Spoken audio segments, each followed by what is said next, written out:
nyingine, washikadau wa utunzaji wa mazingira wanazitaka shule kote nchini kukumbatia shughuli ya upanzi wa miti na kuijumuisha katika mfumo wa elimu unaozingatia umahiri maarufu CBE. Mwandishi wetu Robert Gakure ana maelezo zaidi.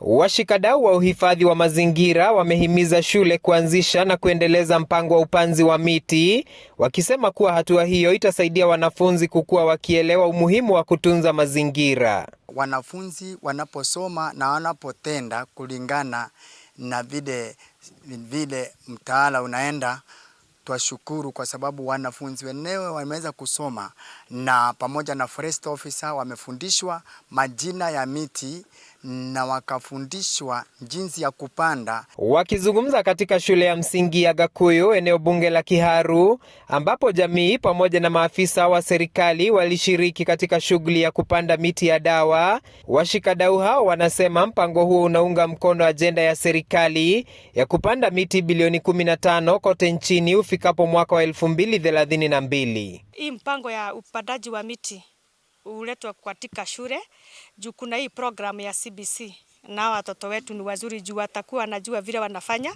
Hii ni kazi ya kufanya na mikono, na nimeona hii shule wamepanda miti mzuri sana na wanauliza maswali yenye hata ukiwajibu wanajua sasa hii miti ni sisi tutahifadhi na itaweza kukua kwa hii shule yao, mazingira itakuwa mzuri. Wakazi pia wanahimizwa kupanda miti ya matunda, wakielezwa kuwa mbali na kusaidia katika kudhibiti mabadiliko ya hali ya hewa na kuhifadhi mazingira, miti hiyo inaweza pia kuwa chanzo cha kipato kupitia mazao yake. Ile miti tumepanda, kuna miti ya dawa, kuna miti ya matunda, na sana sana hiyo miti ya matunda na sana sana hiyo avocado itatusaidia sana because not only to protect na conserve the environment, itatusaidia kwa matunda yake kuleta viwanda hapa mashinani.